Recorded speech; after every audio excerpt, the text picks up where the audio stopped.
So what's up guys, panibagong hapon, panibagong vlog natin ngayon. So yun guys, nakita nyo ito, ito.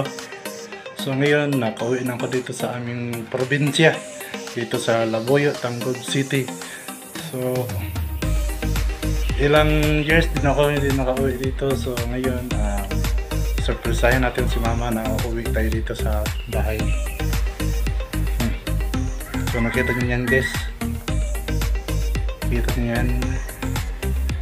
So nakauwi ka dito, so surprisehin natin si mama mamaya pag uwi. Then so nandiyan na yung bag ko. So ngayon, hanggang dito lang muna. So mamaya lang guys.